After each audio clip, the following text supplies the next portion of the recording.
কুমিল্লার দাউদকান্দিতে গ্যাসের লিকেজ থেকে বিস্ফোরণে নারী ও শিশুসহ একই পরিবারের 4 জন দগ্ধ হয়েছে। 24 ফেব্রুয়ারি মঙ্গলবার সকাল 6টার দিকে বলদাখাল এলাকার পশ্চিম মাইজপাড়ার 3তলা ভবনের নিচতলায় এই ঘটনা ঘটে। তাদের মধ্যে 3 জনকে ঢাকায় জাতীয় বার্ন ও প্লাস্টিক সার্জারি ইনস্টিটিউটে ভর্তি করা হয়েছে। এদিকে দুর্ঘটনাস্থলের গ্যাস সংযোগটি অবৈধ ছিল বলে জানিয়েছে বাখরাবাদ কর্তৃপক্ষ। স্থানীয়রা জানান, সেহরির পর হঠাৎ বিকট শব্দে তাদের ঘুম ভেঙে যায়। দৌড়ে এসে দেখেন বাড়িটির নিচতলা বিধ্বস্ত হয়েছে এবং 4 জন দগ্ধ হয়েছেন। বিস্ফোরণে বাড়িটির নিচতলার খালি একটি ইউনিট বেশি ক্ষতিগ্রস্ত হয়েছে। বাড়ির নিচতলার দেয়াল, দরজা এবং জানালা উড়ে গেছে। পরে দ্রুত দগ্ধদের হাসপাতালে নিয়ে যাওয়া হয়।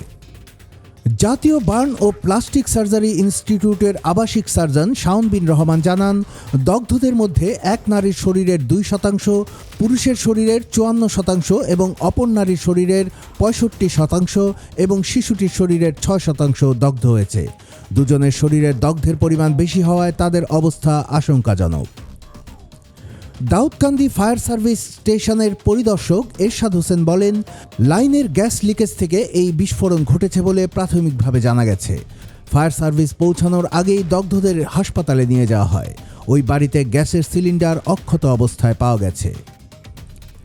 এদিকে বাখরাবাদ গ্যাস ডিস্ট্রিবিউশন লিমিটেডের প্রকৌশলী অম্লান কুমার দত্ত জানিয়েছেন, ওই বাড়িতে কোনো বৈধ সংযোগ ছিল না।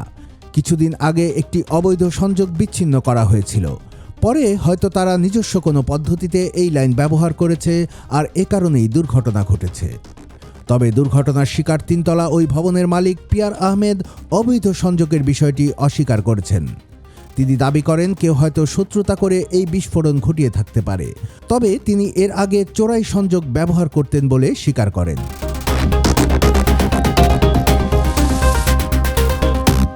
কুমিল্লার কাগজ নিউজ ডেস্ক।